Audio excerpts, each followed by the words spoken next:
Hello everyone, welcome to the villagers academy. તો આજે last time જે છે આપણે વાત કરી હતી અંકગણિતના મૂળભૂત પ્રમેય વિશે અને લસા વિશે વાત કરી હતી. તમે જો એ વિડીયો જોયો ના હોય તો એકવાર ફરીથી તમે ચેક કરી લેજો, તમને ખ્યાલ આવી જશે. તો આજે જે છે આપણે વાત કરવાના છીએ અંકગણિતનું મૂળભૂત પ્રમેય, જે કાલે આપણે સ્ટાર્ટ કર્યું હતું એને થોડું આગળ આપણે કરીએ છીએ. અહીંયા જે છે તમને ખ્યાલ આવી જશે. તો અહીંયા શું કહેવા માંગે છે, તો અંકગણિતનું મૂળભૂત પ્રમેય એનો મતલબ શું થાય? તો એનો મતલબ એ થાય કે જ્યારે કોઈ પણ અવિભાજ્ય નહીં, કોઈ પણ સંખ્યા કોના કરતા એક કરતા મોટી એટલે કોઈ પણ સંખ્યા. તો એ જે કોઈ પણ સંખ્યા છે પાછી કેવી? પ્રાકૃતિક. તો કોઈ પણ પ્રાકૃતિક સંખ્યાને જે છે અવિભાજ્ય સંખ્યાના કેવા ગુણાકાર તરીકે લખી શકાય એ પણ ક્રમને અવગણીને. આનો મતલબ શું થાય? તો કોઈ પણ સંખ્યા જે છે તમે લઈ લો, તો આપણે અહીંયા દાખલા તરીકે કોઈ પણ સંખ્યા લઈ લઈએ 10. તો 10 ને જે છે હું કેવી રીતે લખી શકું છું? તો 5 ગુણ્યા 2 ગુણ્યા 1. તો આ શું થઈ ગઈ? અવિભાજ્ય સંખ્યા. 5 અવિભાજ્ય છે. કેમ કે 5 ને જે છે 5 વડે અને 1 વડે જ ભાગી શકાય, બીજા કોઈ પણ વડે ભાગી શકાતી નથી. એટલે આને શું કહીશું આપણે? અવિભાજ્ય સંખ્યા. એવી રીતે 2 પણ શું થઈ ગઈ? અવિભાજ્ય સંખ્યા. 1 ને તો જોવાની નથી, તો એને શું કહેવાય? એકમ સંખ્યા કહેવાય. પણ અહીંયા મેં લખી છે તો તમને અહીંયા ખ્યાલ આવી જશે કે 10 ને જે છે મેં કેવી રીતે લખ્યું? 5 ગુણ્યા 2 ગુણ્યા 1. તો આ જે છે અનન્ય રીતે લખ્યું. શું કહેવાય? અનન્ય. અનન્યનો મતલબ શું થાય? એક જ, માત્ર એક જ.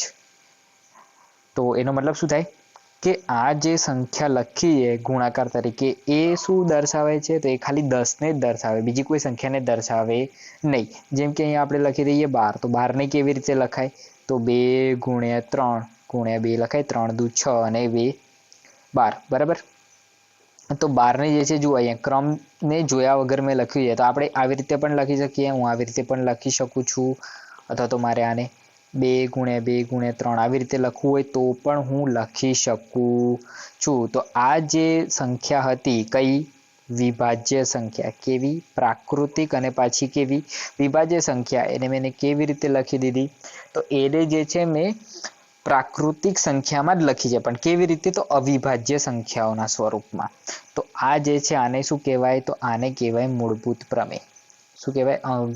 અંકગણિતનું મૂળભૂત પ્રમેય. તો હવે ખ્યાલ આવી ગયો. તો કોઈ પણ સંખ્યા હોય એને તમે કેવી રીતે લખી શકો છો? તો એને તમે અવિભાજ્ય સંખ્યાના ગુણાકાર સ્વરૂપે લખી શકો છો. ચલો બીજી કોઈ સંખ્યા આપણે લઈ લઈએ. તો ચલો અહીંયા હું લઈ લઉં 200 લઈ લઈએ. તો 200 ને કેવી રીતે લખાય? તો આપણને ખબર છે 20 ગુણ્યા 10 લખી શકું. તમે કોઈ પણ રીતે લખી શકો. આ તો મેં 20 ગુણ્યા 10 લખ્યું છે. તમારે લખવું હોય તો શું લખી શકો છો? બીજું પણ કોઈ 2 ગુણ્યા 100 પણ લખી શકો છો. તો કોઈ પણ રીતે લખી શકાય. તો 20 ને કેવી રીતે ભાગ પાડી દેશો? તો 5 ગુણ્યા 2 ગુણ્યા 2 અને 10 ને શું લખી દેવાય? તો 5 ગુણ્યા 2. તો આ શું થઈ ગયું? તમારી અવિભાજ્ય સંખ્યાના ગુણાકારમાં આવી ગયું. તો આને તમારે 5 ગુણ્યા 5 ગુણ્યા 2 ગુણ્યા 2 ગુણ્યા 2 આવી રીતે લખવું હોય તો બી લખી શકાય. તમે આડું અવળું કંઈ પણ લખી શકો છો. કેમ કે અહીંયા લખ્યું છે કે ક્રમને અવગણી દેવાનો. શું? ક્રમને અવગણતા. તો ક્રમને અવગણતા તો શું લખાય? 5 ગુણ્યા 2 ગુણ્યા 5 ગુણ્યા 2 ગુણ્યા 2 કંઈ પણ લખી શકો છો. 2 ગુણ્યા 5 ગુણ્યા 2 ગુણ્યા 5 ગુણ્યા 2. ખ્યાલ આવી ગયો? તો આ જે છે શું થઈ ગયું? તમારું અંકગણિતનું મૂળભૂત પ્રમેય થઈ ગયું. ખ્યાલ આવશે કે નહીં આવે? તો બીજી કોઈ પણ સંખ્યા જે છે તમે લખી શકો. ચલો 175 લઈ દઈએ. તો 175 છે એને તમને ખ્યાલ આવી જશે. કોનાથી ભાગી દઈશું? તો આને ભાગી દઈએ આપણે 5 થી. ચલો તો 5 થી ભાગીએ તો કેટલા આવશે? તો 5 3 15 અને અહીંયા કેટલા વધશે? 25 વધે. તો 5 5 કેટલા થઈ જાય? 25 થઈ જાય. તો આ 0 0. તો શું લખાય? 5 ગુણ્યા 35. તો કેવી રીતે લખશો? 5 ગુણ્યા 5 ગુણ્યા 7 લખાય કે ના લખાય આને? તો આ જે લખી દીધું એને શું કહેવાય? અંકગણિતનું મૂળભૂત પ્રમેય. ખ્યાલ આવશે કે નહીં આવે? તો આ જે છે તમારું અંકગણિતના મૂળભૂત પ્રમેયનું જે દાખલા હતા એ 1 માર્ક્સમાં પૂછાય છે. આપણને આવડવા જોઈએ. તો કોઈ પણ દાખલાની પ્રેક્ટિસ કરશો તો તમને આવડી જશે. શું કરવાનું છે? તો કોઈ પણ દાખલો આપેલો હોય એને શું કરી દેવાનો? ભાગાકાર કરી દેવાનો. કોઈ પણ સંખ્યાથી જોઈ લેવાનું. તો ભાગાકાર કરતા તો આપણને આવડી જશે. જેમ કે અહીંયા મેં 175 જોયા તો આપણે જોઈ લીધું કે અહીંયા 5 જે છેલ્લા છે તો 5 ને 5 વડે આરામથી ભાગી શકાય. તો 5 વડે જે છે મેં ભાગાકાર કરી દીધો. તો એવી રીતે કોઈ પણ સંખ્યાને જે છે તમે આવી રીતે ભાગાકાર કરી અને અંકગણિતનું પ્રમેયના સ્વરૂપમાં જે છે એટલે કે અવિભાજ્ય સંખ્યાના ગુણાકારના સ્વરૂપમાં જે છે તમે લખી શકો છો. ખ્યાલ આવશે કે નહીં આવે? તો હા, આજે જે બીજો ટોપિક કરવાનો છે એની અંદર હું તમને હવે સમમેય સંખ્યાઓ વિશે જે છે માહિતી આપી દઉં. તો આપણને પહેલા 9મા ધોરણમાં આપણે શીખી ગયા છીએ કે સમમેય અને અસમમેય સંખ્યાઓ શું હોય. તો સમમેય સંખ્યાઓ કોને કહેવાય? તો સમમેય સંખ્યાઓ કોને કહેવાય? તો જે સંખ્યાઓને p ભાગ્યા q, જ્યાં q નું મૂલ્ય 0 ના હોય એના સ્વરૂપમાં લખી શકાય. શું? આ સ્વરૂપમાં તમે લખી શકો કોઈ પણ સંખ્યાને, તે સંખ્યાને શું કહેવાય? તો સમમેય સંખ્યા કહેવાય. કેવી રીતે? અને p અને q જે છે તમે કંઈ પણ લઈ શકો છો, પણ એ કેવા હોવા જોઈએ? પ્રાકૃતિક નહીં હોય તો બી ચાલશે, પણ p અને q જે છે એ કોઈ પણ વેલ્યુ તમે લઈ શકો છો, જેમ કે z માંથી. ચાલો, તો કેવી રીતે જોઈ લઈએ આપણે. તો p બરાબર હું લઈ લઉં 2, q બરાબર કેટલા લઈ લઉં? -5. તો p ભાગ્યા q બરાબર કેટલું લખાશે? 2 ભાગ્યા -5. અને -2 ભાગ્યા 5 પણ લખી શકો. તો આ સંખ્યા જે છે તમે જોઈ શકો. તો આ સંખ્યાને શું કહેવાય? તો એ સંખ્યાને આપણે શું કહી શકીએ છીએ? સમમેય સંખ્યા કહેવાય. તો ખ્યાલ આવી ગયો. તો સમમેય સંખ્યા વિશે જે છે 9મા ધોરણમાં બહુ બધું આપણે શીખી ગયા છીએ. અહીંયા જો ના ખ્યાલ આવે તો તમે મને કમેન્ટ બોક્સમાં પૂછી શકો છો, હું તમને ફરીથી સમજાવી દઈશ. તો અહીંયા જે જોવાનું છે એ મૂળભૂત રીતે આપણે અસમમેય સંખ્યાઓ વિશે જોવાનું છે. તો અસમમેય સંખ્યાઓ કોને કહેવાય? તો અસમમેય સંખ્યાઓ જેને p ભાગ્યા q સ્વરૂપમાં ના લખી શકાય. બસ, સિમ્પલ. તો કઈ સંખ્યા? તો જે સંખ્યા કેવી હોય? અનંત સુધી જતી હોય. પણ કેવી હોય? બદલાતી હોય. કેવી રીતે? જેમ કે 1.10, 100, 100, તો આવી બધી સંખ્યાઓ જે છે એને શું કહેવાય? તો અસમમેય સંખ્યા કહેવાય. બીજી કઈ સંખ્યા છે? તો પાઈનું મૂલ્ય 3.14 પછી જે છે કેટલું? 14, પછી 15, પછી 29, આવી રીતે જે છે ચાલતું જતું હોય છે. તો આ સંખ્યાને જે છે તમે p ભાગ્યા q સ્વરૂપમાં ના લખી શકો. શું? p ભાગ્યા q ના સ્વરૂપમાં લખી શકાય નહીં. એટલા માટે આ સંખ્યાને શું કહેવામાં આવે છે? તો આ બધી સંખ્યાઓને શું કહેવામાં આવે? તો અસમમેય સંખ્યાઓ કહેવામાં આવે. જેમ કે બીજી કેટલી છે? √2. તો આ √2 જે છે ક્યાંથી આવ્યું? તો એક બેઝિક આ જે √2 છે એને અસમમેય તો કહેવાય. શું કહેવાય? અસમમેય સંખ્યા તો કહેવાય. પણ ક્યાંથી આવ્યું? તો આને જે છે આપણે કયા સ્વરૂપમાં લખી શકીએ છીએ? તો બેઝિક સ્વરૂપમાં લખી શકીએ છીએ. કયા? બેઝિક સ્વરૂપમાં. તો કેવી રીતે? તો તમે જુઓ, x² - 2 = 0. જો આ રીતે લખો તો આ સંખ્યા શું બતાવે? તો એ જે છે √2 એટલે વર્ગમૂળમાં 2 અસમમેય સંખ્યા બતાવે. કેવી રીતે? તો જુઓ, x² બરાબર કેટલા થઈ જાય? 2. તો x બરાબર કેટલા લખાય? √2 એટલે √2 એટલે વર્ગમૂળમાં 2. તો આ જે સંખ્યા છે એ શું બની ગઈ તમારી? વર્ગમૂળમાં 2 બની ગઈ. અને આ જે પાઈ જે છે, તો પાઈ જે છે એને શું કહેવાય? અબેઝિક કહેવાય. શું કહેવાય? એ બેઝિક સંખ્યા કહેવાય. શું કહેવાય? એ બેઝિક સંખ્યા. કેમ? કે એને જે છે તમે આવી રીતે કોઈ પણ આ સમીકરણમાં લખી શકો નહીં. જેમ કે તમે x² - 2 = 0 લખ્યું, તો આ જે મેં લખ્યું તો એવી રીતે જુઓ, √3 ને પણ શું કહેવામાં આવે? તો એને કહેવાય બેઝિક સંખ્યા. શું કહેવાય? બેઝિક. અસમમેય છે ને એટલે અસમમેય પણ કહેવાય. બેઝિક અસમમેય સંખ્યા. તો આ √3 ને મારે સમીકરણના સ્વરૂપમાં લખવું હોય તો શું લખાય? x² - 3 = 0. તો આનું જ એ શું છે? એક બીજ કહેવાય. બીજનો મતલબ તો આપણને ખબર જ છે. તો બીજ એટલે એવી સંખ્યા જે સમીકરણને શું કરે? શું કહે? સમીકરણને સેટિસ્ફાય કરે. શું કરે? સમીકરણનો ઉકેલ આપે. શું આપે? ઉકેલ. તો બીજને શું કહેવાય? તો બીજ એટલે જે સંખ્યાને આપણે શેમાં મૂકીએ? કોઈ પણ સમીકરણમાં મૂકતા જો એ સમીકરણનો ઉકેલ આપે તો એને શું કહેવાય? બીજ કહેવાય. એટલે કે અહીંયા જોઈ લો, x² - 3 બરાબર 0 છે. તો ચેક કરી લઈએ આપણે. તો x² - 3 બરાબર 0. ચાલો, તો ડાબી બાજુ ચેક કરી લઈએ. તો x બરાબર કેટલા મૂકી દઈએ? √3. તો √3 મૂકો એટલે વર્ગમૂળમાં 3. તો શું લખાય અહીંયા? ગલતી કરી દીધી. શું લખાય? તો વર્ગમૂળમાં 3 એનો શું લખાય? વર્ગ ઓછા 3 તો વર્ગમૂળમાં રૂટ હોય, રૂટનો વર્ગ કેટલો થઈ જાય? તો આ વર્ગમૂળ અને વર્ગ બંને નીકળી જાય તો કેટલા વધે? 3 વધે. 3 ઓછા 3 કેટલા આવે? 0. તો જુઓ મળી ગયો ઉકેલ. તો એટલા માટે આ x બરાબર √3 ને આનું શું કહેવાય? તો એનું શું કહેવામાં આવે છે? બીજ. તો ખ્યાલ આવશે કે નહીં આવે? તો આ જે છે તમારી શું થઈ ગઈ? અસમય સંખ્યાઓ થઈ ગઈ. તો હવે અસમય સંખ્યાઓ જે છે તમારે સાબિત કરવી પડશે. આપણે જે છે અહીંયા ધોરણ 10માં કેટલા 3 માર્ક્સનો કેટલા 3 માર્ક્સનો એક એક્ઝામ્પલ આવશે, દાખલો આવશે. તમારે શું સાબિત કરવું પડશે? 3 માર્ક્સનો અથવા તો 2 માર્ક્સનો દાખલો પૂછશે. શું? તો જે છે સંખ્યાને કેવી? અસમય સાબિત કરવી પડશે. કેવી? અસમય. હવે અસમય સંખ્યા કેવી રીતે સાબિત કરવાની? તો આપણે ચલો કોઈ પણ સંખ્યા લઈ લઈએ, તો √2 જ લઈ લઈએ. વર્ગમૂળમાં 2 સાબિત કરો કે કેવી છે? સાબિત કરો કે તે અસમય સંખ્યા છે. કેવી? અસમય સંખ્યા. તો ચલો આપણે જે છે આનું જોઈ લઈએ જવાબ. કેવી રીતે કરશું? ચલો તો પહેલાં તો આપણે જે છે હું તમને કેટલીક વસ્તુ સમજાવી દઉં. એ જે છે આપણે પહેલાં બી શીખી ગયા છીએ. જેમ કે a/b બરાબર m હોય તો એનો મતલબ શું થાય? તો b જે છે એ કોનો અવયવ છે? એનો અવયવ છે. તો આ વસ્તુ એક યાદ રાખી લેવી. અને બીજું અહીંયા જે છે આપણે એક ગુસાનો ઉપયોગ કરીને થોડુંક લઈશું, તો એના માટે હું તમને શીખવાડી દઉં. તો ગુસા અહીંયા કેવો લેવાનો? a અને b બરાબર કેટલો લઈ લેવાનો? 1 લઈ દેવાનો. એટલે આનો મતલબ શું થાય? a અને b બંનેનો ગુસા કેટલો છે? 1. કેટલો? બંનેનો ગુસા 1 છે. તો આપણે આ જ ધારવાનું છે. આ જ ધારીને આપણે જે છે આ એક્ઝામ્પલને સોલ્વ કરીશું. કેવી રીતે? તો ચલો અહીંયા જવાબ આપણે જોઈ લઈએ. તો જવાબ કેવી રીતે કરીશું?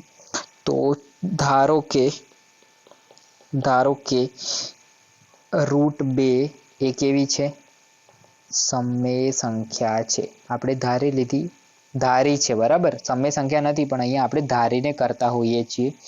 તો ધારો કે √2 એ કેવી છે? સમય સંખ્યા છે. કેવી? સમય સંખ્યા છે. તો એનો મતલબ શું થાય? તો આપણે હમણાં જ જોયું કે કોઈ પણ સમય સંખ્યા હોય એને કેવા સ્વરૂપમાં લખી શકાય? p/q ના સ્વરૂપમાં લખી શકાય, જ્યાં q is not equal to 0. એટલે કે છેદ છે. છેદ કોઈ દિવસ 0 થાય નહીં. તો જો છેદ 0 થાય નહીં તો q બરાબર શું લખી દીધું? ઇઝ નોટ ઇક્વલ ટુ 0 લખી દીધું. તો એ જે છે એ સમય સંખ્યા માટે આપણે લખી શકીએ છીએ. ચલો તો હવે શું કરશું આપણે? તો આપણને ખબર છે કે ગુસા અહીંયા કોનો p અને q નો કેટલો લીધો? આપણે 1 લીધો. કેટલો લીધો? 1. એનો મતલબ શું થાય? p અને q માં ખાલી કોમન કેટલું હશે? 1 જ હશે. એના સિવાયનો બીજો કોઈ અવયવ જે છે આ બંનેમાં કોમન હશે નહીં. તો આનો મતલબ શું થાય? તો √2 બરાબર શું થઈ કહું? p/q. હવે બંને બાજુ શું કરી દઈએ? વર્ગ કરીએ. કેમ વર્ગ કરીએ છીએ? તો ખ્યાલ આવશે આગળ. બંને બાજુ વર્ગ કરતા. તો વર્ગ કરવાથી શું થઈ જાય? તો √2 નો અહીંયા શું થઈ જાય? વર્ગ. અહીંયા p/q નો પણ શું થઈ જશે? વર્ગ થઈ જશે. તો આ શું થઈ જાય? 2 થઈ જાય. આ શું થઈ જાય? p²/q². એનો મતલબ કે p² બરાબર શું લખાય? 2q² લખાય. આને હું કહી દઉં 1. અને આમ પણ લખી શકો છો. આનો મતલબ બીજો પણ શું લખી શકો કે p²/2 બરાબર શું લખાય? q². આનો મતલબ શું થાય? કે p જે છે એ કોનાથી? p² જે છે એ કોનાથી? 2 વડે વિભાજ્ય છે. એનો મતલબ શું થાય? p² એ 2 વડે વિભાજ્ય છે. એટલે શું લખાય અહીંયા? તો 2 જે છે એ કોનો? p² નો શું છે? અવયવ છે. હવે એક વસ્તુ યાદ રાખી લેવી. શું યાદ રાખી લેવી? તો જો કોઈ પણ સંખ્યાનો વર્ગ એ કોઈ પણ સંખ્યા વડે વિભાજિત હોય તો એ સંખ્યાનું વર્ગમૂળ પણ તે જ સંખ્યા એટલે અહીંયા કોણ છે? 2 છે. તો તે જ સંખ્યા વડે વિભાજિત થાય. એનો મતલબ શું? તો અહીંયા જે છે લખી દઉં છું. અહીંયા ચલો આપણે બીજી અલગ પેનથી લખીએ એટલે તમને ખ્યાલ આવી જશે. જુઓ p²/2 કશુંક મળ્યું તમને q². એનો મતલબ શું થાય? કે તમે જો p/2 કરો તો પણ તમને કશોક જવાબ મળે. અને એ જવાબ જે છે કેવો હશે? તો તો એ પણ કેવું હશે, તો વિભાજ્ય થઈને જ મળશે. ચલો જોઈ લઈએ આપણે કેવી રીતે. તો અહીંયા 100 લઈ લઉં, 100 અને 10 બે લઈ લઉં. કેમ કે આ જે 100 છે એ કોનો વર્ગ છે, તો 10 નો જ વર્ગ છે. ચલો તો હવે પી સ્ક્વેર એટલે શું થઈ ગયું, પી બરાબર 10 લઈએ અહીંયા, તો પી સ્ક્વેર કેટલા થઈ જાય, 10 નો વર્ગ, એના બરાબર કેટલા લખાય, 100. તો ચલો પી સ્ક્વેર ભાગ્યા કેટલા કરી દઉં હું, પી સ્ક્વેર ભાગ્યા 2 કરી દઈએ. ચલો તો શું લખાય અહીંયા, 100 ભાગ્યા 2, તો શું આવે, 50 આવે. હવે પી સ્ક્વેરની જગ્યાએ પી ભાગ્યા 2 કરી દઈએ તો કેટલું આવે, 10 ભાગ્યા 2, તો કેટલું આવી જશે, 5. ખ્યાલ આવ્યો કે નહીં આવ્યો. તો એનો મતલબ જો કોઈ સંખ્યાનો વર્ગ એ કોઈ પણ સંખ્યા વડે, અહીંયા 2 છે તો કોઈ પણ સંખ્યા વડે વિભાજિત થાય તો અહીંયા એનું વર્ગમૂળ પણ એ જ સંખ્યા વડે, એટલે જો અહીંયા 2 હતું તો એ જ સંખ્યા વડે વિભાજિત થાય. ખ્યાલ આવ્યો કે નહીં આવ્યો. તો અહીંયા જે છે તમે શું લખી શકો છો, તો પી સ્ક્વેર ભાગ્યા 2 બરાબર શું હતું, સોરી 1 મિનિટ, આપણો દાખલો આગળથી જે ચાલુ હતો ને આ વચ્ચે મેં જે તમને સમજાવ્યું ને એ થોડું પરિણામ હતું, તો એ તમારે યાદ રાખવાનું છે. હવે આપણો દાખલો ફરીથી અહીંયા ચાલુ કરીએ. તો શું હતું, આપણો જવાબ શું આવ્યો, પી સ્ક્વેર ભાગ્યા 2 બરાબર ક્યુ સ્ક્વેર, આવું આવ્યું હતું ને સમીકરણ 1. આ સમીકરણ 1 પરથી લખ્યું મેં. તો શું લખ્યું, તો આનો મતલબ શું થાય કે પી જે છે એ કોનો 2 વડે પણ વિભાજિત થાય. આનો મતલબ શું થાય, 2 વડે પણ પી વિભાજિત થાય. કેમ કે આપણે હમણાં જ લખ્યું, શું લખ્યું, 1 મિનિટ હું રબ કરી દઉં.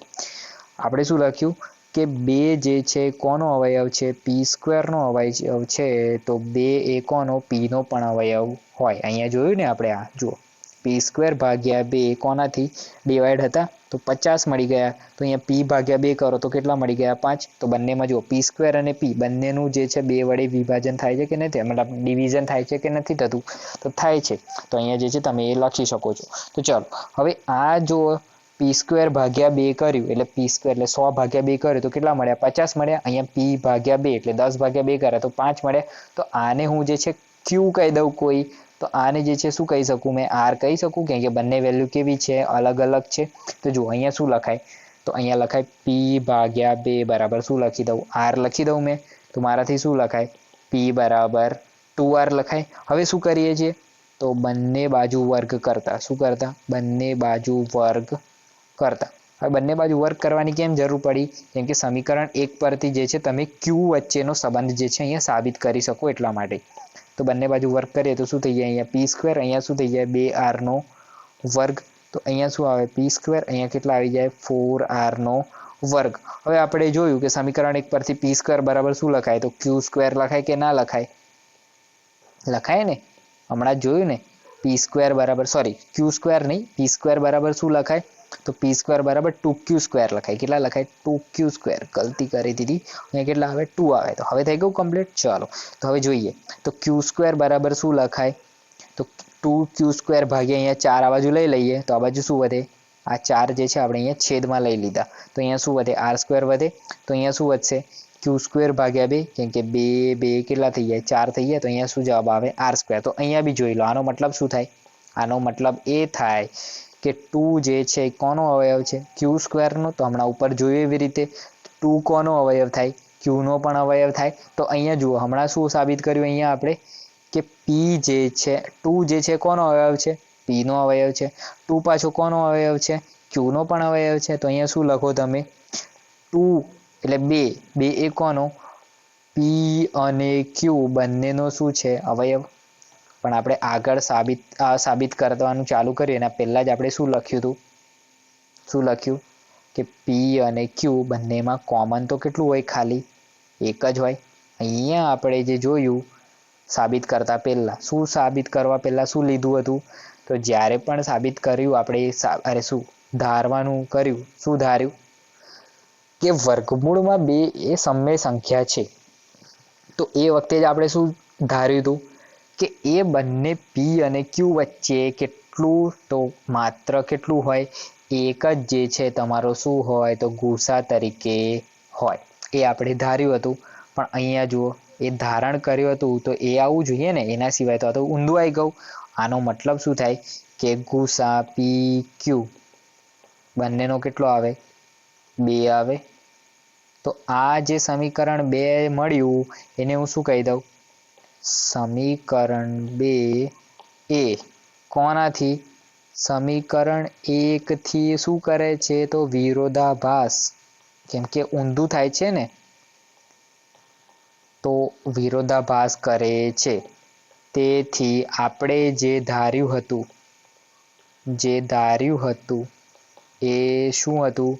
તો ખોટું હતું. ધારણ જે બી લીધું એ શું હતું? ખોટું ધારણ હતું. તો એનો મતલબ કે જે આપણી સંખ્યા છે, આપણી સંખ્યા વર્ગમૂળમાં 2. તેથી વર્ગમૂળમાં 2 એ સમમેય સંખ્યા નથી. એનો મતલબ શું? કે વર્ગમૂળમાં 2 એ કેવી સંખ્યા છે? તો એ કેવી છે? અસમમેય સંખ્યા. કેવી? અસમમેય સંખ્યા છે. થઈ ગયું સાબિત? ખબર પડી કે ના પડી? તો ના ખબર પડી હોય તો આપણે ફરીથી આ એક્ઝામ્પલ જે છે એને રૂટ 3 માટે જે છે આપણે ટ્રાય કરીશું. શેની માટે? રૂટ 3 માટે. તો રૂટ 3 માટે જે છે જોવું હોય તો આપણે ફરીથી ચેક કરી લઈએ. ચલો, તો કેવી રીતે કરશું? તો ચલો અહીંયા ધારી લઈએ. પહેલા ધારો કે વર્ગમૂળમાં 3 એ સમમેય સંખ્યા છે. શું છે? સમમેય સંખ્યા છે. તો ચલો, એનો મતલબ શું થાય? કે રૂટ 3 બરાબર શું લખી દેવાય? પી ભાગ્યા ક્યુ, જ્યાં ક્યુનું મૂલ્ય 0 હોવું જોઈએ નહીં. અને બીજું શું ધારવાનું આપણે? કે ગુસા પી ક્યુ. ગુસા કોનો? પી અને ક્યુનો કેટલો આવે? ખાલી માત્ર 1 જ આવવો જોઈએ. એ આપણે ધારણ કરી લીધું.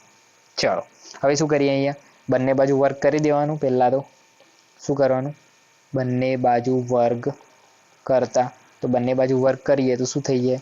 રૂટ 3 નો વર્ગ બરાબર પી ભાગ્યા ક્યુનો વર્ગ. તો શું લખાશે અહીંયા? 3 બરાબર પીનો વર્ગ ભાગ્યા ક્યુનો વર્ગ. તો અહીંયા શું લખશો? ક્યુનો વર્ગ બરાબર પીનો વર્ગ ભાગ્યા 3 થશે કે નહીં થાય? ખબર પડી કે ના પડી? તો આનો મતલબ શું થાય? કે પીનો વર્ગ એ કોના વડે? 3 વડે વિભાજ્ય છે. તો આપણે શું લખી શકીએ? આપણે હમણાં લખ્યું હતું. તો આપણે શું લખી શકીએ? તો અહીંયા હું લખી દઉં છું કે 3 જે છે કોનો અવયવ છે? પી સ્ક્વેરનો. તો એના પરથી શું લખી શકો? 3 એ કોનો અવયવ છે? પીનો પણ અવયવ છે. હમણાં સાબિત કર્યું આપણે કે જો કોઈ પણ સંખ્યા પી સ્ક્વેર વડે વિભાજિત થાય તો એ જ સંખ્યા પીથી પણ વિભાજિત થાય. એ જ સંખ્યા પીને પણ વિભાજિત કરે. શું? જો આ 3 પી સ્ક્વેરને વિભાજિત કરે તો 3 કોને? પીને પણ વિભાજિત કરશે. તો આના પરથી શું લખાય? તો પી ભાગ્યા 3 બરાબર શું લખાય? કોઈ આર લખાય કે ના લખાય? કેમ કે જુઓ, પી સ્ક્વેર ભાગ્યા 3 ક્યુ સ્ક્વેર હતું તો અલગ જવાબ હતો. તો અહીંયા જવાબ અલગ આવશે ને. ચલો, તો આ શું થઈ ગયું? તમારું આર થઈ ગયું. તો હવે ચેક કરી લઈએ. તો શું આવશે? પી બરાબર 3R થશે. બંને બાજુ શું કરી દેવાનો? વર્ગ. કેમ કે આપણે સમીકરણ 1 નો ઉપયોગ કરવો પડશે. બંને બાજુ વર્ગ કરતા સમીકરણ 1 નામ આપેલું. અચ્છા, સોરી, સમીકરણ 1 અહીંયાથી બનશે. શું બનશે? પી સ્ક્વેર બરાબર 3Q સ્ક્વેર. આ સમીકરણ 1 બની ગયું. ચલો, હવે બંને બાજુ વર્ગ કરો તો શું થઈ જાય? અહીંયા પીનો વર્ગ, અહીંયા શું જાય? 3R નો વર્ગ થઈ જાય. તો અહીંયા પી સ્ક્વેર બરાબર 9R સ્ક્વેર. આ 9 છે બરાબર. તો 9R સ્ક્વેર. તો પી સ્ક્વેરની જગ્યાએ હવે તમે શું લખી શકો? સમીકરણ 1 પરથી અહીંયા જે છે પી સ્ક્વેર બરાબર શું લખાય? 3Qનો વર્ગ. ચલો, તો અહીંયા લખી દઈએ 3Qનો વર્ગ. સોરી, શું લખીએ? 3Qનો વર્ગ. તો આ થઈ ગયું 3Qનો વર્ગ બરાબર 9Rનો વર્ગ.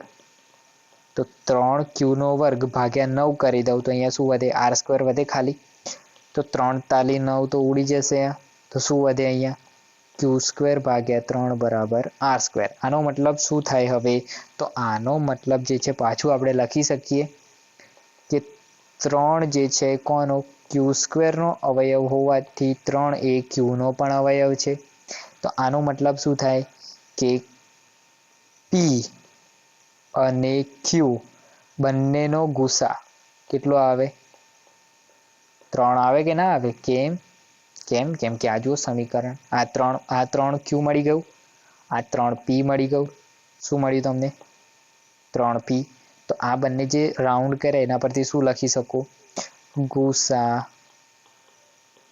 પી ક્યુ બરાબર 3. તો આ સમીકરણને આપણે કહી દઈએ 2. હવે સમીકરણ 1 શું હતું? તો સમીકરણ 1 પરથી ચલો સમીકરણ 1 પરથી શું લખી શકો? તો સમીકરણ 1 પરથી સમીકરણ 1 નહીં, સ્ટાર્ટિંગમાં જે ધાર્યું હતું, સોરી, સમીકરણ 1 નહીં, જે આપણે ધારણ કર્યું હતું એના પરથી. તો એના પરથી શું લખી શકાય? તો ગુસા PQ ફર્સ્ટ સ્ટેપ કયું? પહેલું સ્ટેપ, બરાબર. સ્ટેપ 1 પરથી શું લખાય? ગુસા PQ બરાબર 1. તો આને મેં સમીકરણ 3 કહી દઉં.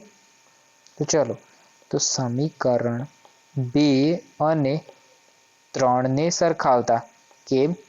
કેમ સરખાવતા? કેમ કે આપણે જે ધાર્યું હતું એ તો ખોટું નીકળ્યું. અહીંયા આપણે જે ધાર્યું હતું એ તો કેટલા હતો? ગુસા ખાલી માત્ર 1 જ આવવો જોઈએ. અહીંયા તમને જોયું તો ગુસા કેટલો આવી ગયો? બીજો 3 પણ આવ્યો. તો આ તો ખોટું કહેવાય ને. આપણે જે ધાર્યું હતું એ તો 1 માટે હતું અને આપણો જવાબ આવ્યો 3 માટે. તો આ બંને સમીકરણ કેવા છે? વિરોધાભાસ. કેવા છે? વિરોધાભાસ હોવાથી અહીંયા આપણે કહી શકીએ કે આપણું જે ધારણ હતું એ કેવું નીકળ્યું? ખોટું છે. શું છે? ખોટું છે. તો સિમ્પલ શું લખી શકો છો તમે? તો અહીંયા જે છે તમે લખી શકો છો કે સંખ્યા √3, સંખ્યા કઈ? વર્ગમૂળમાં 3 એ અસમમેય છે. અસમમેય સંખ્યા છે. આવડશે કે નહીં આવડે? ચલો, તો અહીંયા જે છે આપણે આ જે છે સાબિત કરવાનું હતું. તો તમને આઈ હોપ કે તમને જે છે આમાં સમજણ પડી હશે. ના સમજણ પડી હોય તો ફરીથી આપણે જે છે નવા વિડીયોમાં √5 માટે જે છે હું તમને ફરીથી જે છે આ સેમ દાખલો, સેમ એક્ઝામ્પલ જે છે ફરીથી કરાવીશ, એટલે તમને વધારે ખ્યાલ આવી જશે. તો અહીંયા સુધી આપણે જે છે આજે રાખીએ છીએ. આઈ હોપ કે તમને આ લેક્ચરમાં સમજણ પડી હશે. જે પણ સમજણ પડી હોય, અહીંયા સુધી તમે જો આ વિડીયો જોયું હોય તો તમે શ્યોર આને લાઈક કરી દો. કેમ કે એનાથી મને ખબર પડે કે તમને ખ્યાલ આવે છે. લાઈક કર્યા પછી એને સબસ્ક્રાઈબ કરી દેવાનું અને એને શેર પણ તમે કરી દેશો તો જે છે એનાથી મને સપોર્ટ મળી રહેશે. તો બસ આજના માટે આટલું. Signing off. ચલો, bye bye, take care, see you.